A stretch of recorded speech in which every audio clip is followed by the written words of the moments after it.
ශීබුරු එළිය ඇවිද ඇවිදිද්දි පේමන්ට් එකේ නිදාගෙන හිටපු ලකීව දැක්කා. බලමු මොකද වෙන්නේ කියලා. ලකී කියන්නේ මේ ගෙවල් ටිකේ වටේම ඇවිද ඇවිද ඉන්න පූසෙක්. අපි එයාට කෑම දෙනවා. ගෙදරට අරගෙන හදන්න කියන්න එපා. ඉතින් එහෙම හදන්න විදියක් නෑ. එයා එක තැනක ඉන්න පූසෙක් නෙවෙයි. ශීබුරුටත් තියෙන්නේ කුතුහලේ. ළඟටම යනවා. බලමුකෝ මොකද කරන්න කියලා. ශීබට නම් ඇත්තටම පිස්සුවනේ. දැක්කද බය වෙලා කකුලකුත් පස්සට තියන හැටි.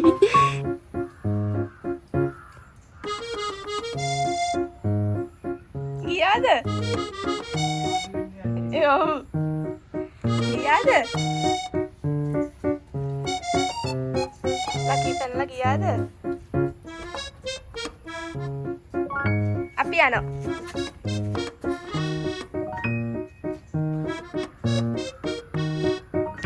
චන්ඩිය වගේ දිව්වට අපි පේන්නේ නැත්තම් බයයි. ඔය හැංගිලා බලාගෙන ඉන්නේ අපි පේන්න ගත්තට පස්සේ ආයෙ දුවන්න. බලන්නකො ඉතින් යන්නේ නැතුව බලාගෙන ඉන්න හැටි. මෙයා ඉතින් අපි පස්සෙන් එනකොට ගේ වටේ දුවන එක තමයි විනෝදාංශය.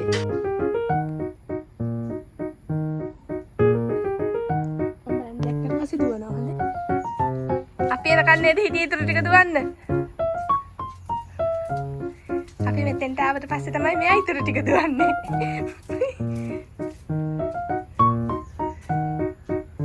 අල්ලගන්න.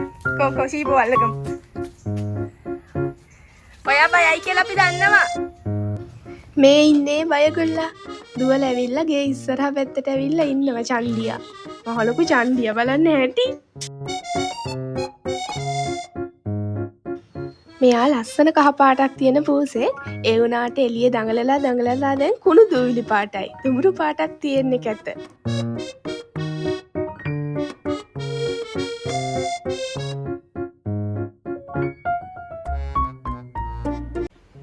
ඔයාගේ ලස්සන බලන්න. කොහොමද ඔහම ලස්සන වෙන්නේ? මටත් කියලා දෙන්න ඔහම ලස්සන වෙන්න. ඔයාගේ ඇස් දෙක තමයි හරිම ලස්සන.